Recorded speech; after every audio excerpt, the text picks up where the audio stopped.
नमस्कार प्यारे बच्चों, कैसे हैं आप लोग। मैं संजीव कुमार सिंधु सही बच्चों का एजुकेशन मंत्रा पे स्वागत करता हूं। तो चलिए बच्चे शुरू करते हैं आज के अपने टॉपिक को। आज का जो हमारा टॉपिक है बच्चे वो है ह्यूमन कैपिटल फॉर्मेशन। एक ह्यूमन कैपिटल फॉर्मेशन क्या होता है, ह्यूमंस क्या होते हैं, ह्यूमन कैपिटल कैसे बनता है, कौन कौन सी प्रॉब्लम आती है ह्यूमन कैपिटल फॉर्मेशन में, और किस तरीके से ह्यूमन कैपिटल फॉर्मेशन को बनाया जा सकता है। ये सारी की सारी चीज़ें आज की क्लास में हम पढ़ने वाले हैं। ठीक है।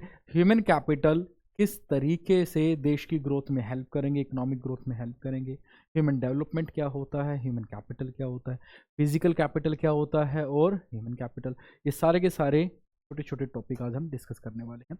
तो एक तरीके से वन शॉट लगा लो ये वीडियो होने वाली, जिससे सारे सारे टॉपिक आप एक ही बार में कवर कर लेंगे। ठीक है, चलो बच्चे तो शुरू करते हैं आज के अपने टॉपिक।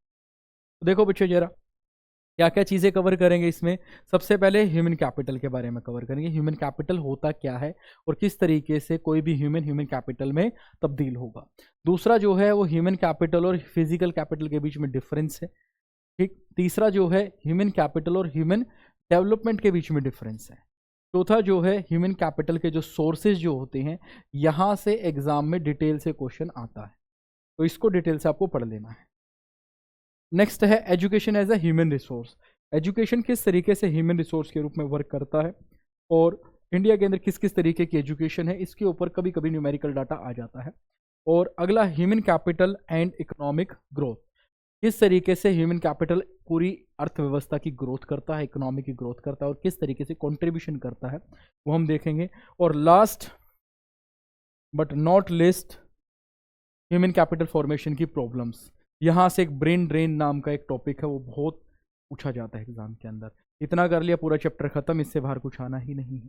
तो चलो बच्चे शुरू करते हैं आज अपने टॉपिक को। तो देखो बच्चे, होता क्या है ह्यूमन कैपिटल। ह्यूमन होते हैं लोग, और वो ह्यूमन कैपिटल तब बनते हैं जब वो कोई स्किल अर्न करके, कोई एक्सपीरियंस, कोई एक्सपर्टाइज अर्न करके दो पैसे कमाने लायक हो जाते हैं और फाइनेंशियल स्ट्रॉन्ग हो जाते हैं। कोई स्किल उनके अंदर आ गई, कोई एक्सपीरियंस आ गया, कोई एक्सपर्टीज़ आ गई, और उसके बाद दो पैसे कमाने लग जाएं और वो कोई प्रोफेशन के अंदर आ जाएं, कोई डॉक्टर बन जाए, इंजीनियर आज बन जाए, एस्ट्रोनॉट बन जाए, पुलिस बन जाए। तो ये किसी भी प्रोफेशन में आने के बाद अगर वो फाइनेंशियल स्ट्रॉन्ग हो जाता है और इकोनॉमी के अंदर अपनी कोई ना कोई वैल्यू प्रेजेंट करने लग जाता है, तो वो व्यक्ति क्या कहलाने लग जाता है, ह्यूमन कैपिटल। तो ह्यूमन कैपिटल एक देश की एसेट्स होती है। जिस तरीके से आपकी खुद की एसेट्स, आपकी गाड़ी, आपका बंगला, आपका घर, आपकी कार, आपका एसी आपकी एसेट्स है, उसी तरीके से एक देश के लिए उसके जो ह्यूमंस हैं, खासकर जो पढ़े लिखे लोग हैं और जो कोई ना कोई काम कर रहे हैं, जैसे डॉक्टर, इंजीनियर्स, ये ह्यूमन कैपिटल हैं और ये भी देश की ग्रोथ में भागीदारी प्ले करते हैं। ठीक है। तो देखो क्या है ह्यूमन कैपिटल। अगर किसी व्यक्ति के अंदर स्किल्स, एक्सपर्टाइज, एबिलिटी और नॉलेज, ये चार चीजें इनकलकेट कर दी जाए, एक व्यक्ति अर्न कर ले, तो वो ह्यूमन से ह्यूमन कैपिटल बन सकता है, जिसको मानव पूंजी बोलते हैं। ये बात आई समझ में। तो आप इस स्लाइड से समझ पा रहे हो कि ये जो ह्यूमन कैपिटल कब बनेगी, जब इसके अंदर, इन लोगों के अंदर कोई ना कोई knowledge, ability, skills, education, training, experience, judgement power, wisdom, creativity, ठीक है, ये सारी की सारी चीज़ें इन व्यक्तियों के अंदर आ जाए, तो तब ये व्यक्ति ह्यूमन से ह्यूमन कैपिटल बन जाते हैं। ठीक है। तो ह्यूमन से ह्यूमन कैपिटल बनने की प्रोसेस को ही ह्यूमन कैपिटल फॉर्मेशन कहते हैं। ये बात आई समझ में। और ह्यूमन कैपिटल फॉर्मेशन को कैसे निकालते हैं, मान लेते हैं साल 2025 के शुरुआत में हमारे पास 1000 डॉक्टर थे और 2025 के एंड में 1050 डॉक्टर हो गए। तो कितने डॉक्टर बढ़ गए, 50। तो जो 50 एक्स्ट्रा हुए हैं उसे बोलते हैं ह्यूमन कैपिटल फॉर्मेशन। चलो भाई बढ़ते हैं अब आगे। छोटा सा टॉपिक है फिजिकल कैपिटल और ह्यूमन कैपिटल में क्या डिफरेंस है। बच्चे जिस तरीके से आपके आसपास जो आपको रिसोर्सेस मिलता है, आप अपने घर में ही देखो, आपके घर के अंदर TV, AC, fridge, washing machine, आपका घर, आपकी गाड़ी, आपकी बाइक, आपकी साइकिल, ठीक है, ये सारी की सारी चीज़ें फिजिकल कैपिटल है। उसी तरीके से आपके घर के अंदर आपके बड़े भाई बहन जो जॉब कर रहे हैं या किसी भी पोस्ट पर हैं, आपके फादर जो काम कर रहे हैं, घर में पैसा कमा के लेके आते हैं, वो ह्यूमन कैपिटल है। ये बात आई समझ में। अब देश के पॉइंट ऑफ व्यू से देखें तो उसके अंदर काम करने वाले लोग, वर्किंग पॉपुलेशन क्या है उसकी, ह्यूमन कैपिटल, ठीक है। और उसकी बिल्डिंग, हॉस्पिटल्स, सारा इंफ्रास्ट्रक्चर वो क्या कहलाएगा, उसकी फिजिकल कैपिटल।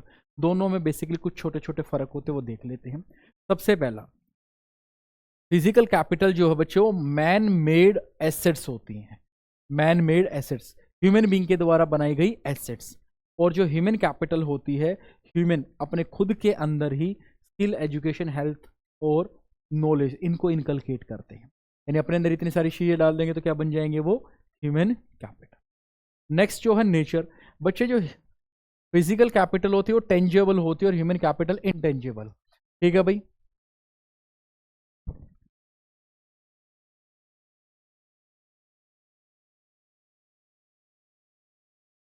तो चलो बच्चे अब देखते हैं तीसरा पॉइंट। एग्जाम्पल की अगर बात करें, मशीन, टूल्स, फैक्ट्री और बिल्डिंग, ये फिजिकल कैपिटल है। Education, training, experience, good health, ये आपके पास ह्यूमन कैपिटल है, ठीक है बच्चे। नेक्स्ट जो है, अगर फॉर्मेशन की बात की जाए तो investment in machinery and infrastructure, machinery और इंफ्रास्ट्रक्चर को फॉर्म करना क्या कहलाता है, फिजिकल कैपिटल। और investment in education and training ये कहलाता है ह्यूमन कैपिटल। इतनी बात आई समझ में। ओनरशिप की अगर बात की जाए तो फिजिकल कैपिटल की ओनरशिप को आप ट्रांसफर कर सकते हो, लेकिन ह्यूमन कैपिटल को आप ट्रांसफर नहीं कर सकते। इसका अंदर आपने ह्यूमन को ही बेच दिया, क्या आप अपनी शिक्षा को ट्रांसफर कर सकते हो? ऐसा तो नहीं है ना, पीके की तरह आपने हाथ लगाया और सारी की सारी आपकी एजुकेशन ट्रांसफर हो जाएगी, पूरी पूरी नॉलेज सामने वाले पे ट्रांसफर हो जाएगी। तो डाटा ट्रांसफर वाला सिस्टम तो नहीं है ना, वो सिर्फ बोलकर, सिखाकर एक दूसरे को दिया जा सकता है, सीधा ट्रांसफर उसे नहीं किया जा सकता, ठीक है। और इसका ये मतलब है कि इसको इसके ओनर से सेपरेट नहीं किया जा सकता। डेप्रिसिएशन की बात की जाए तो फिजिकल कैपिटल के साथ का डेप्रिसिएशन लगता है, धीरे धीरे डेप्रिसिएशन कम होता है तो वैल्यू कम हो जाना। फिजिकल कैपिटल की टाइम के साथ साथ वैल्यू कम हो जाती है। ह्यूमन कैपिटल की भी वैल्यू कम होती है, हालांकि human capital day by day experience से उसकी वैल्यू बढ़ती है, ठीक है, लेकिन लाइफ कम हो रही होती है, तो उसको एक्सपीरियंस से, एक्सपर्टाइज से, ट्रेनिंग कर कर उस चीज़ को कंट्रोल किया जा सकता है। ये बात आ गई समझ में, ठीक है। आगे बढ़ते हैं। नेक्स्ट जो टॉपिक है बच्चे, ह्यूमन कैपिटल और ह्यूमन डेवलपमेंट में फ़र्क क्या होता है, इसको एक छोटे से कॉन्सेप्ट से देखते हैं। देखो बच्चे, ये है मेरे पास ह्यूमन कैपिटल और ये है मेरे पास human development. Human development is a wider term और human capital is a short term. Human capital का बच्चे मतलब सिर्फ इतना सा है कि एक व्यक्ति एक्सपीरियंस से, एक्सपर्टाइज से, स्किल से, कैपेबिलिटी से क्या कर रहा है, सिर्फ फाइनेंशियली स्ट्रांग हो रहा है, इसे हम बोलते हैं ह्यूमन कैपिटल, ठीक है। और अपने घर की, खुद की और देश की इकोनॉमी, देश की फाइनेंशियल कंडीशन में कंट्रीब्यूट कर रहा है, कुछ ना कुछ अपनी वैल्यू कर रहा है, ठीक है, उसको क्या बोलते हैं, ह्यूमन कैपिटल। अब ह्यूमन डेवलपमेंट का मतलब क्या है, वही व्यक्ति अगर फाइनेंशियल के साथ साथ इमोशनली, मेंटली, फिजिकली, साइकोलॉजिकल हर तरीके से डेवलप हो जाए, हर तरीके से उसकी ग्रोथ हो, तो उसे बोलते हैं ह्यूमन डेवलपमेंट। ये बात आ रही है समझ में। Development is a big term और growth is a narrow term, short term. तो देखो बच्चे, ह्यूमन डेवलपमेंट का मतलब है all over improvement of the quality of life, और ह्यूमन कैपिटल का मतलब है जस्ट अपनी स्किल, एजुकेशन, हेल्थ और एबिलिटीज को बढ़ाना।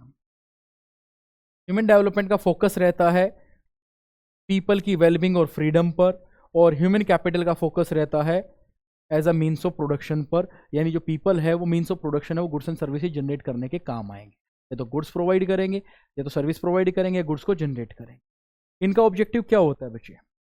डेवलपमेंट का एक ही ऑब्जेक्टिव होता है कि स्टैंडर्ड ऑफ लिविंग को इंप्रूव करना, और ह्यूमन कैपिटल का एक ऑब्जेक्टिव होता है प्रोडक्टिविटी को बढ़ाना, खासकर इकोनॉमी की प्रोडक्टिविटी को बढ़ाना और इनकम को बढ़ाना। अगर अप्रोच की बात की जाए तो ह्यूमन डेवलपमेंट एक वाइडर अप्रोच है और ह्यूमन कैपिटल एक नैरो अप्रोच। नैरो मतलब जिसका स्कोप कम होता है, वाइडर मतलब जिसका स्कोप ज़्यादा हो, जिसके अंदर ज़्यादा चीज़ें आएंगी उसका स्कोप भी ज़्यादा, जिसके अंदर कम चीज़ें आएंगी उसका स्कोप भी कम है। मेजरमेंट की बात की जाए तो ह्यूमन डेवलपमेंट को HDI से मापते हैं, जिसकी फुल फॉर्म होती है ह्यूमन डेवलपमेंट इंडेक्स। और ह्यूमन कैपिटल को बच्चे किससे मापेंगे? जो आप इन्वेस्ट कर रहे हो एजुकेशन में, ट्रेनिंग में, हेल्थ में, इसे हम इससे मापेंगे।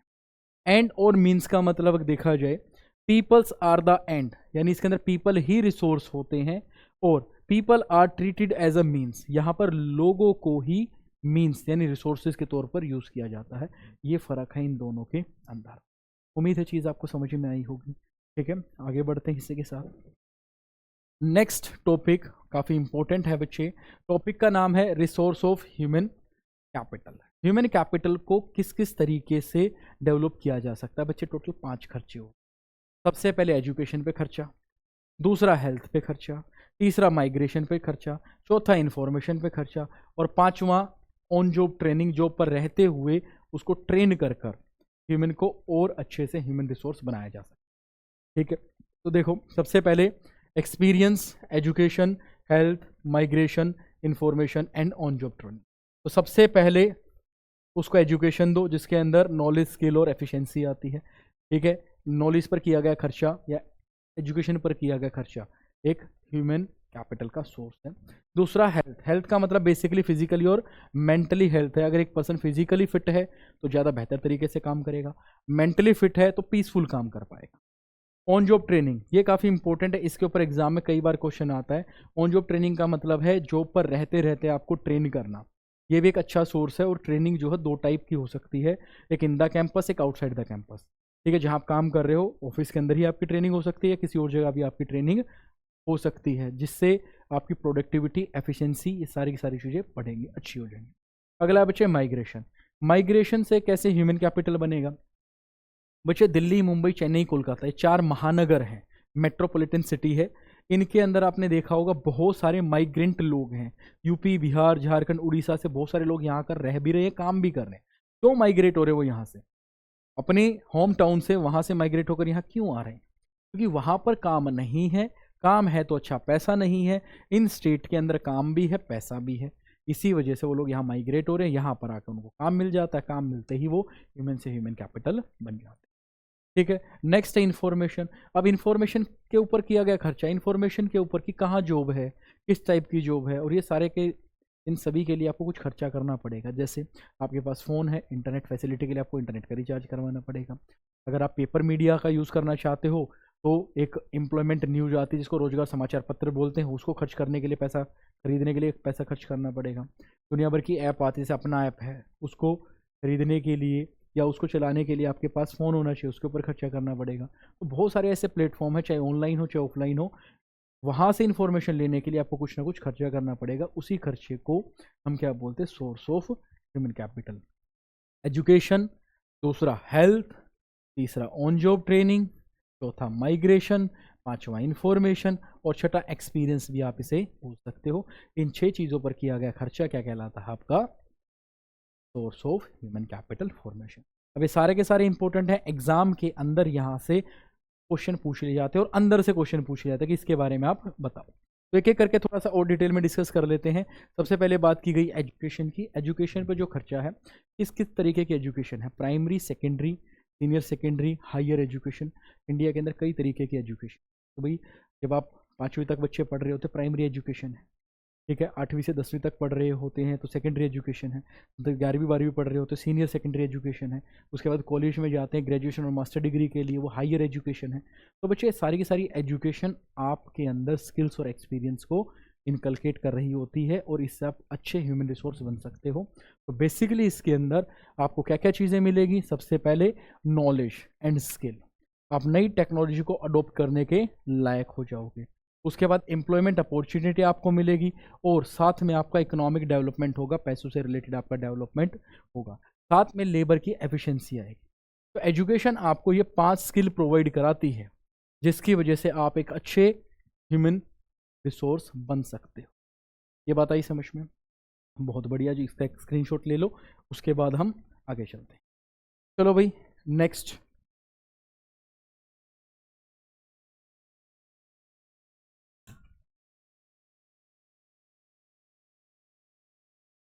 आगे देखते हैं अब हेल्थ। हेल्थ के ऊपर किया खर्चा। बच्चे हेल्थ बेसिकली 2 ही होती है, फिजिकली और मेंटली। अगर आप फिजिकली अपनी हेल्थ पे खर्च करते हो तो आप फिजिकली स्ट्रांग होगे और आपकी जो लाइफ है वो थोड़ी सी और बढ़ जाएगी, आप कई साल और जी पाओगे और अपनी फैमिली को, अपनी इकोनॉमी को, अपने स्टेट को, अपनी कंट्री को अच्छे से सर्व कर पाओगे। पहली चीज़ तो ये, फर्स्ट चीज़। सेकंड जो चीज़ है, मेंटली फिट होगे तो पीसफुल अपनी लाइफ जी पाओगे और सबके साथ पीसफुल वर्क कर पाओगे, और इकोनॉमी के अंदर एज अ टीम या एज अ पर्सन अच्छा कंट्रीब्यूट कर पाओगे। तो अच्छी हेल्थ क्या क्या करती है? एफिशिएंसी इंक्रीज करती है, ठीक है। एब्सेंटिज्म, जो लगातार एब्सेंट रहते हैं, वो खत्म करती है। अब सोचिए, देखो आप रेगुलर आ रहे हो, बीमारी नहीं पड़ रही हो, एब्सेंट ही नहीं हो रहे हो, ठीक है, तो आप ज़्यादा कंट्रीब्यूट कर पाओगे, ठीक है। लोअर मोर्टेलिटी, भाई मरोगे नहीं, कम जो मोर्टेलिटी रेट है वो कम होगी। हायर प्रोडक्टिविटी, आपकी प्रोडक्टिविटी बढ़ेगी, ठीक है। कई बार प्रोडक्टिविटी का फॉर्मूला पूछ लिया जाता है, आउटपुट अपॉन इनपुट प्रोडक्टिविटी होती है। और इम्प्रूव क्वालिटी ऑफ लाइफ, आपकी लाइफ स्टैंडर्ड ऑफ लिविंग अच्छा इम्प्रूव। तो ये सारे के सारे अच्छे बेनिफिट है गुड हेल्थ के, और इतने सारे बेनिफिट होने के बाद आप इजीली अच्छे ह्यूमन कैपिटल बन पाओगे। आगे बढ़ते हैं। नेक्स्ट जो है बच्चे, on job training. On job training मैंने आपको बताया, ट्रेनिंग पर रहते रहते भी ह्यूमन को ह्यूमन कैपिटल और बेहतर बनाया जाता है। अब ट्रेनिंग दो टाइप की हो सकती है, in the office outside the office, या in the campus outside the campus. ये बात आई समझ में। दूसरी बात, क्या फ़ायदा होगा? प्रोडक्टिविटी बढ़ेगी, प्रोडक्शन बढ़ेगा, एफिशिएंसी बढ़ेगी, इफेक्टिवनेस बढ़ेगी, सारे बेनिफिट होने वाले हैं ऑन जॉब ट्रेनिंग के। बाकी कुछ देख लेते हैं। सबसे पहले प्रोडक्टिविटी, अभी बताया था मैंने आपको। अडेप्टेबिलिटी, किसी भी चीज़ को इजीली आप अडेप्ट कर सकते हो, क्योंकि आप स्किल सीखने के और किसी भी चीज़ को एक्सेप्ट करने के लायक बन जाते हो। स्पेशलाइजेशन आपके अंदर आ जाती है, एफिशिएंसी आपकी बढ़ेगी, टेक्निकल नॉलेज बढ़ेगी, स्किल डेवलप होगी, और इन सभी की वजह से एक सबसे इंपॉर्टेंट चीज़ है, आपकी इनकम बढ़ेगी। उम्मीद है चीज़ आपके समझ में आई होगी। आगे बढ़ते हैं। नेक्स्ट जो सोर्स है बच्चे, वो है हमारे पास माइग्रेशन। माइग्रेशन का मतलब है एक जगह से दूसरी जगह पर शिफ्ट हो जाना, पूरा बोरिया बिस्तरा लेकर। ये बात आई समझ में, ठीक है। अपना होम टाउन छोड़कर अगर आप किसी स्टेट में, डिस्ट्रिक्ट में, या किसी और सिटी में चले जाते हो, उसको माइग्रेशन होना बोलते हैं। ये बात आई समझ में। माइग्रेशन क्यों होते हैं? जिस जगह आप रह रहे हो वहाँ पर आपको काम नहीं मिल रहा है, वहाँ पर आपके पास स्किल है लेकिन वर्क नहीं मिल रहा है, या फिर वहाँ पर स्किल ही अवेलेबल नहीं है, तो इन सभी चीज़ों की वजह से लोग माइग्रेट होते हैं। ये बात आई समझ में। और माइग्रेट होने से बहुत ज़्यादा आपको बेनिफिट मिलने वाले। क्या क्या चीज़ मिलेगी? अगर आप एक जगह से दूसरी जगह माइग्रेट होते तो सबसे पहले आपको जॉब अपॉर्चुनिटी मिलेगी, आपकी इनकम ग्रोथ होगी। इनकम ग्रोथ कैसे होगी? मान लेते हैं जैसे मैं अभी यहाँ पढ़ा रहा हूँ दिल्ली के अंदर, मेरे को मान लो यहाँ 1 लाख रुपए इनकम मिल रही है। मुंबई से ऑफर आता, अगर मैं वहाँ चला जाता और वहाँ रहने लग जाता हूँ, वहाँ मेरे को 4 लाख रुपए मिल रहे हैं, तो सिंपल सी बात है, मेरी इनकम की क्या हो गई? इनकम ग्रोथ हो रही है। एक बात बताइए समझ में। तो ये चीज़ यहाँ आती है। इसके साथ साथ स्किल डेवलपमेंट होगी, न्यू एक्सपीरियंस आपको मिलेंगे, और ह्यूमन कैपिटल फॉर्मेशन भी बेहतर हो। ये बात आई समझ में। तो ये सारे के सारे बेनिफिट हैं माइग्रेशन के, इसलिए माइग्रेशन वर्क करता है as a source of human capital. बढ़ते इसी के साथ आगे, लास्ट हमारे पास information, expenditure on information. Information पे पैसा खर्च करना। बच्चे इंफॉर्मेशन किस चीज़ की इंफॉर्मेशन? पहली बात, स्किल्स, एबिलिटी, एक्सपीरियंस आपको कहाँ से मिलेगा, इस बात की एक्सपीरियंस, इस बात की इंफॉर्मेशन। दूसरी बात, अगर ये सारी चीज़ आपके अंदर है तो आपको बेहतर काम कहाँ मिलेगा? और इसके लिए दो मीडिया हैं, एक प्रिंट मीडिया, ऑनलाइन ऑफलाइन आप जिसको बोल सकते हो। प्रिंट मीडिया समाचार पत्र हो सकते हैं, पत्रिका यानी मैगजीन हो सकती है, और ऑनलाइन जो मीडिया है वो आपके बहुत सारे प्लेटफॉर्म हो सकते हैं, गूगल पे, बहुत सारे जैसे लिंक्डइन है, वहाँ पर आपको इन्फॉर्मेशन मिल जाती है। इसके अलावा बहुत सारे प्लेटफॉर्म है, अपना एक ऐप है, उस पर जाकर आप अपने आप को रजिस्टर कर सकते हो। बहुत सारी अनएम्प्लॉयमेंट वाली ऐप है, वहाँ पर आप अपने आप को रजिस्टर कर सकते हो। गवर्नमेंट के कुछ पोर्टल हैं, वहाँ से आपको इन्फॉर्मेशन मिल जाएगी। तो सारी की सारी इन्फॉर्मेशन जस्ट इस चीज़ के लिए कि आपको ये पता लग सके कि कहाँ पर काम मिल रहा है, कहाँ पर कितनी सैलरी है, जाकर आप इंटरव्यू फेस करो, अपनी वैल्यू पुट करो, वहाँ जाकर इंटरव्यू फेस करने के बाद आपको अगर जॉब मिल जाती तो ये इससे बढ़िया और क्या होगा आपके। ये बात आई समझ में। तो देखो भाई, इंफॉर्मेशन से सबसे पहले करियर चॉइसेस बढ़ जाती हैं, अनएम्प्लॉयमेंट कम हो जाती है, डिसीजन मेकिंग पावर आपकी अच्छी हो जाएगी, ठीक है। एजुकेशन के साथ साथ आपकी ट्रेनिंग भी होगी, और सबसे इंपॉर्टेंट बात, प्रोडक्टिविटी के साथ साथ इनकम भी बढ़ेगी। कुल मिला के अल्टीमेटली इन सभी चीज़ों के पीछे एक ही चीज़ है, आपकी प्रोडक्टिविटी, एफिशिएंसी और इफेक्टिवनेस बढ़ाना, और साथ में आपकी जेब के अंदर पैसा लेके आना। ये बात आई समझ में। तो इंफॉर्मेशन पे किया गया खर्चा था। अब देखो बच्चे, नेक्स्ट जो है, कई बार अलग से एक सवाल पूछ लिया जाता है, क्या बेनिफिट है एजुकेशन के, और एजुकेशन किस तरीके से ह्यूमन रिसोर्स के रूप में काम करता है। बच्चे, अच्छी education, thinking ability, intellectual property सब अच्छी होगी एक व्यक्ति के अंदर, सोचने की क्षमता बढ़ेगी, ठीक है। इलिटरेट पीपल से और अनएजुकेटेड पीपल से कहीं बेहतर एक पढ़ा हुआ इंसान डिसीजन ले सकता।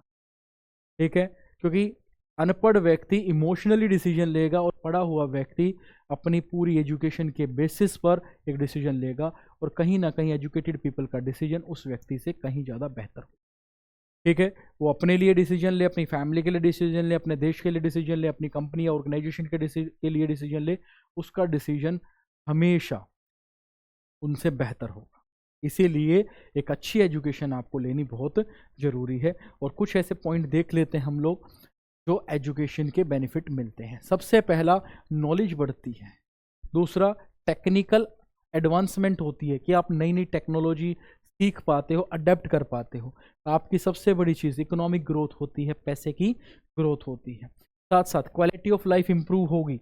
अगर आपको नॉलेज है किस टाइम पे क्या खाना चाहिए, किस टाइम पे क्या नहीं खाना चाहिए, आप हेल्थ अच्छी कर सकते हो। आपको नॉलेज होगी कि किस तरीके से आपको चीज़ें सीखनी है, आपकी इनकम में वृद्धि होगी। ठीक है, आपको अगर नॉलेज होगी किस तरीके से चीज़ों को मैनेज किया जाए, एडमिनिस्ट्रेशन मैनेजमेंट की जाती है, बेहतर तरीके से आप काम करवा पाओगे। ठीक है, ऐसे ही एम्प्लॉयटेबिलिटी बढ़ती है, आप अच्छे तरीके से एम्प्लॉय कर सकते हो चीज़ों को। ठीक है, और प्रोडक्टिविटी एनहेंस हो। ये सारे के सारे बेनिफिट होते हैं एजुकेशन के एज अ ह्यूमन। ठीक है, इतनी बात आ गई भी समझ में। चलो नेक्स्ट, कई बार एक क्वेश्चन पूछा जा सकता है कि ह्यूमन कैपिटल किस तरीके से इकोनॉमिक ग्रोथ में कंट्रीब्यूट करता है। बच्चे कुछ यहाँ पॉइंट लिखे हुए हैं, ये तो हम देखेंगे ही, साथ में आपको एक चीज़ बताता हूँ। एक एक प्रोफेशन को पकड़ो और बता दो उसके बारे में।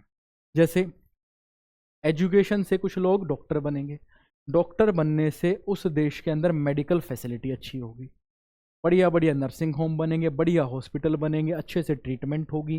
ठीक है, बीमारियां कम होंगी, फिजिकली मेंटली बीमारियां कम होगी, और वो देश अच्छे से काम कर पाएगा। अब आ जाओ इंजीनियरिंग के बारे में। अब जितनी ज़्यादा अच्छी इंजीनियरिंग होगी उतनी ज़्यादा इंफ्रास्ट्रक्चर डेवलप होगा, रोड बनेंगे, फ्लाईओवर बनेंगे, अंडरपास बनेंगे, डैम बनेंगे, इतनी सारी की सारी चीज़ें हमारे देश के अंदर आएंगी। ये बात आई समझ में? यानी इंफ्रास्ट्रक्चर के बेसिस पर हम अच्छे हो जाएंगे।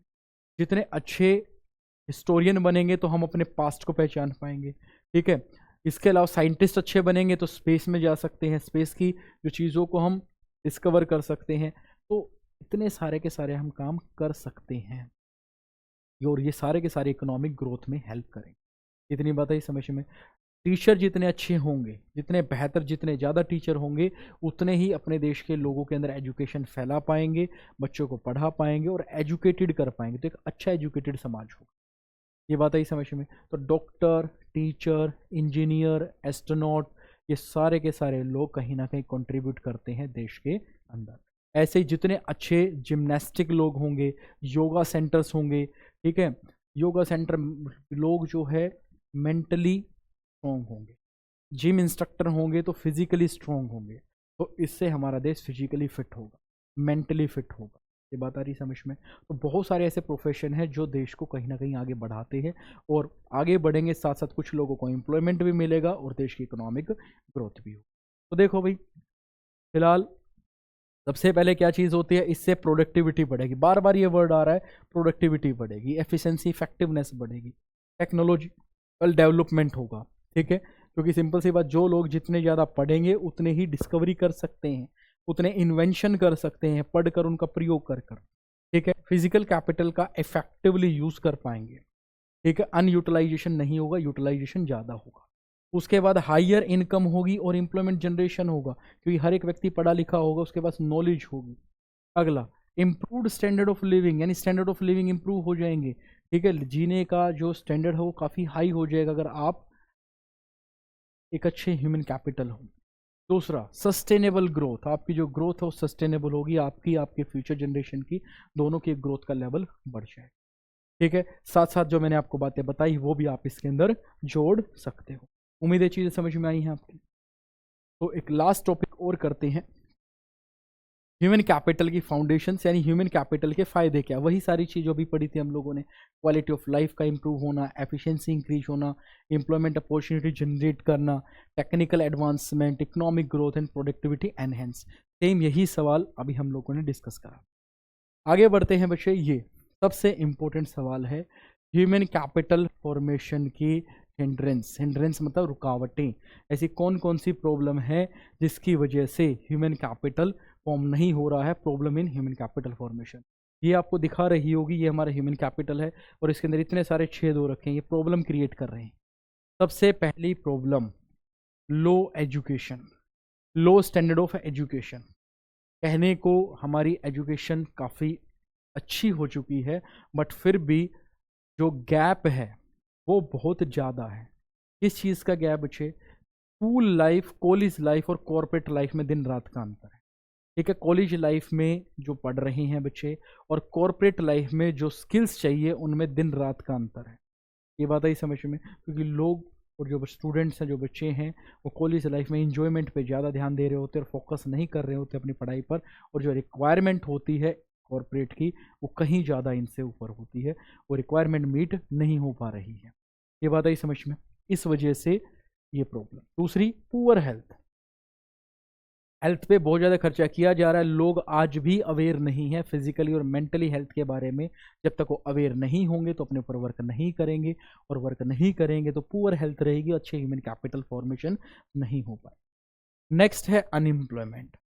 ठीक है, अब हमारे देश के अंदर अनएम्प्लॉयमेंट बहुत ज़्यादा है, बेरोजगारी बहुत ज़्यादा है। ये बात आ रही समझ में? ठीक है, काम ही नहीं है, ना गवर्नमेंट प्रोवाइड करवा पा रही है, ना प्राइवेट पर्सन प्रोवाइड कर पा रहे हैं, क्योंकि पॉपुलेशन बहुत ज़्यादा है। सोच के देखना, 150 करोड़ के आसपास भारत की जनसंख्या पड़ गई है। अगर इसका 1% भी हो, 1%, यानी 1.5 CR। ठीक है, अगर परसेंटेज एक भी हो तब भी 1.5 करोड़ लोग बेरोजगार होंगे हमारे देश के। ये बात आ रही समझ में? परसेंटेज कम होने के बावजूद भी लोग बहुत ज़्यादा होंगे, क्योंकि हमारे पास पॉपुलेशन बहुत ज़्यादा है, इसी वजह से अनएम्प्लॉयड पीपल आज बहुत ज़्यादा है। सबसे इम्पोर्टेंट ये चीज़, ब्रेन ड्रेन। क्या है ब्रेन ड्रेन? बच्चे, ब्रेन ड्रेन को हिंदी में बोलते हैं प्रतिभा पलायन। हमारे देश के अंदर, ठीक है, गवर्नमेंट बहुत सारा पैसा खर्च करती है IITians पे, डॉक्टर्स के ऊपर, IITians के ऊपर। होता क्या है, वो बच्चे पढ़ते यहाँ हैं, ठीक है, अपनी एजुकेशन कंप्लीट करते हैं इंडिया के अंदर, लेकिन अपनी सर्विसेज जो है वो देते हैं किसी दूसरे देश में जा। इसी वजह से उनको प्रिपेयर किया इंडिया ने, लेकिन उनकी सर्विसेज का फ़ायदा कोई दूसरे देश उठा रहे होते हैं। इसको बोलते हैं प्रतिभा पलायन। ये बात है समझ में? इतनी बात क्लियर हो गई? तो ये सबसे बड़ी प्रॉब्लम है। यहाँ देखो, पॉपुलेशन ग्रोथ की वजह से अनएम्प्लॉयमेंट होती है, इस वजह से भी ह्यूमन कैपिटल फॉर्मेशन अच्छे से वर्क नहीं कर पा रहा। और लास्ट है अनइक्वलिटीज़। अनइक्वलिटी का मतलब है सबके पास इक्वल अपॉर्चुनिटी नहीं है, और यही रीज़न है कि सभी लोग ह्यूमन कैपिटल फॉर्म होने में इक्वल नहीं है, अनइक्वलिटी है। किसी की इनकम कम है तो उसके पास इंफॉर्मेशन पे पैसा खर्च करने के लायक पैसा नहीं है, फाइनेंस नहीं है उसके पास। किसी की इनकम ज़्यादा है तो उसके पास समय नहीं है। तो ये अनइक्वलिटी की वजह से ह्यूमन कैपिटल फॉर्मेशन में बड़ी प्रॉब्लम आती है। उम्मीद है ये छोटा सा डायग्राम आपको अच्छे से काफ़ी चीज़ें सिखा गया हो। तो ये देखो बच्चे, लास्ट, ठीक है, यहाँ सारी इन्फॉर्मेशन दी गई। ये एक फ्लो चार्ट है जहाँ पर आपको ह्यूमन कैपिटल, ह्यूमन डेवलपमेंट के बारे में, सोर्स ऑफ ह्यूमन फॉर्मेशन जैसे एजुकेशन पे खर्चा, हेल्थ पे खर्चा, ऑन जॉब ट्रेनिंग, माइग्रेशन और इन्फॉर्मेशन पे खर्चा, ये चीज़ बताई गई है। इकोनॉमिक ग्रोथ और ह्यूमन कैपिटल में क्या फ़र्क होता है? जितनी ज़्यादा ह्यूमन कैपिटल उतना ही इकोनॉमिक ग्रोथ। डॉक्टर अच्छा होगा तो हेल्थ फैसिलिटी अच्छी होगी, जिम इंस्ट्रक्टर होंगे तो फिजिकली फिट अच्छे होंगे, अच्छे कोच होंगे तो भाई इंटरनेशनल लेवल पे स्पोर्ट्स में मेडल्स आएंगे। ठीक है, एजुकेशन अच्छी होगी तो भाई जो हमारे स्टूडेंट्स हैं वो इन्वेंशन करेंगे, डिस्कवरीज करेंगे, डॉक्टरेट बनेंगे और पढ़ाई का लेवल काफ़ी अच्छा हो जाएगा। ठीक है, उसके बाद इंपॉर्टेंस क्या है ह्यूमन कैपिटल फॉर्मेशन की? प्रोडक्टिविटी बढ़ने वाली है, स्किल्स बढ़ेगी, इफेक्टिवनेस आएगी, अनइक्वलिटी कम होगी और स्टैंडर्ड ऑफ लिविंग काफ़ी अच्छा हो जाएगा। वही सारी चीज़ जो अभी तक हमने डिटेल में डिस्कस की थी, एक फ्लो चार्ट में सिंपल आ गई है। ह्यूमन कैपिटल और फिजिकल कैपिटल में क्या फ़र्क होता है? फिजिकल कैपिटल को आप बेच सकते हो, ह्यूमन कैपिटल को नहीं बेच सकते।